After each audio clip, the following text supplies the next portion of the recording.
Hello बच्चों, आइए इस प्रश्न को देखते हैं। निम्नलिखित यौगिकों में से किसमें आबंध कोण लगभग 90 डिग्री के बराबर है? NH3, H2S, H2O और CH3। तो यहाँ पर हमें सबसे पहले प्रश्न में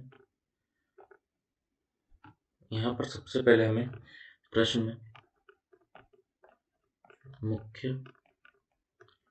अवधारणा जो दी गई है वह है कि आबंध कोण क्या होना चाहिए? आबंध कोण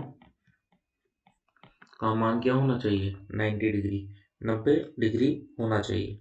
तो सबसे पहले यदि हम बात करें हमारे NH3 की, तो NH3 की संरचना H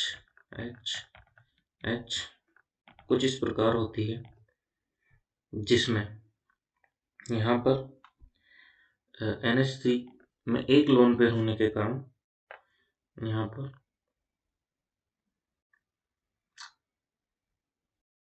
आबंध कोण का मान 107 डिग्री होता है, क्योंकि यहाँ पर NH3 में संकरण एक लोन पेयर है, 3 बंध हैं, तो 3 + 1 4, अतः यहाँ पे संकरण क्या होगा? sp3 होगा, 3p और 1 s। यहाँ पर sp3 संकरण का सामान्यतः जो बंध कोण होता है वो 109 डिग्री होता है, परंतु यहाँ पर एक लोन पेयर के कारण, एक अनाबंधी इलेक्ट्रॉन युग्म के कारण यहाँ पर रिपल्शन होगा और प्रतिकर्षण के कारण जो है यहाँ पर बंध कोण के मान में कमी आएगी।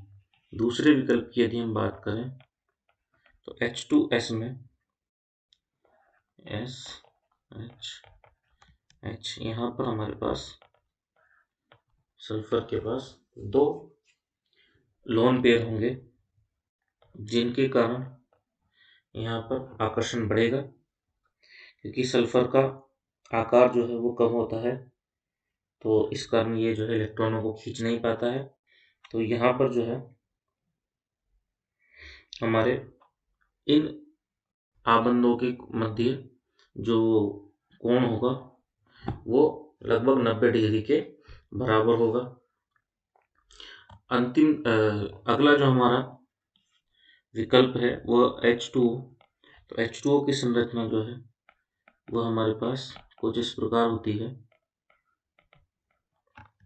यहाँ पर हमारा जो बंध कोण का मान होता है वह 104 डिग्री होता है, क्योंकि यहाँ पर 2 लोन पेयर उपस्थित होते हैं, तथा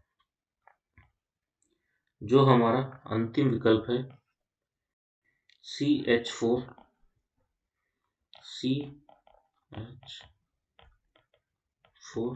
यहाँ पर भी हमारा sp3 संकरण होता है, अतः बंध कोण का मान 109 डिग्री के आसपास लगभग होता है। अतः प्रश्न में हमसे पूछा गया कि आबंध कोण का मान क्या होना चाहिए? 90 डिग्री। तो 90 डिग्री हमारे आबंध कोण को किसका माना गया है? H2S का। अतः हमारा सही विकल्प H2S होगा। यही हमारा सही उत्तर भी है। आशा करता हूँ आपको ये प्रश्न अच्छे से समझ आया होगा। धन्यवाद।